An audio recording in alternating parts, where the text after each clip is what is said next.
Welcome to St. Paul's Church National Historic Site in Mount Vernon, New York.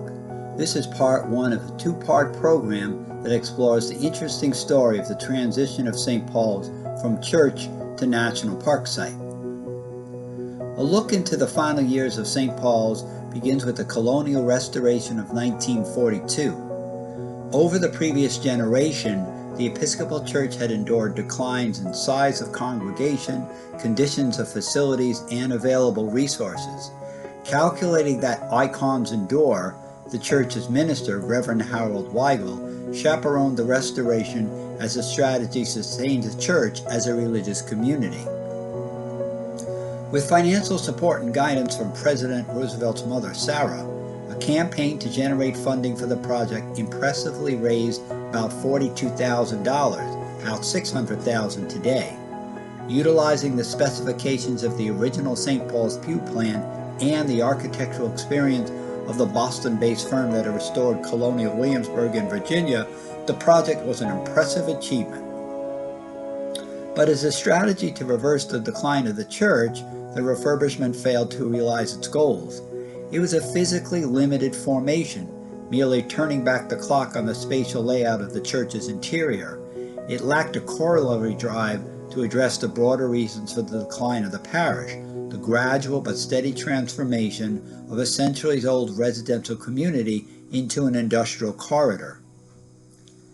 An unforeseen difficulty lay in the effects of the restoration.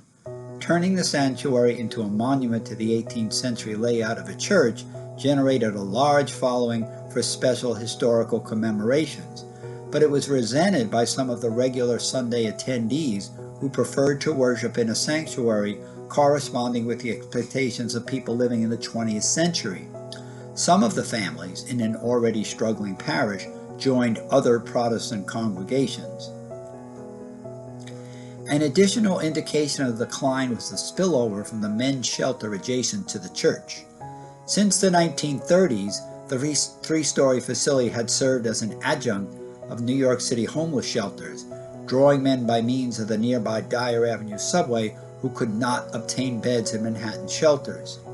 Those who failed to gain admittance to the Salvation Army dormitory because of a shortage of cots camped out on the church grounds, creating a scene of a sleeping park for the destitute. That unpleasant outdoor climate symbolized the decline of St. Paul's as a location of importance and stability. It was highlighted in attention the church received in 1965, marking the 300th anniversary of the colonial parish which established St. Paul's.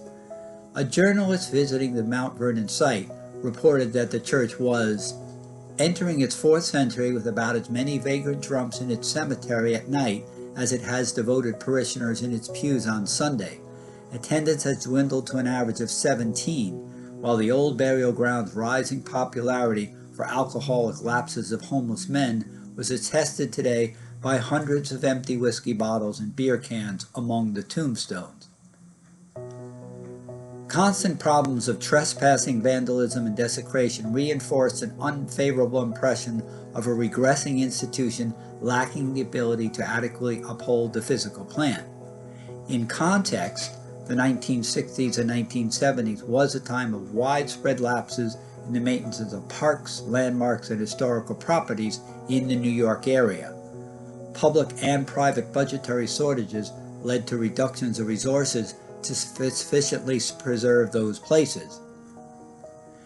In a religious sense, St. Paul's remained an important spiritual home for about 15 to 20 people.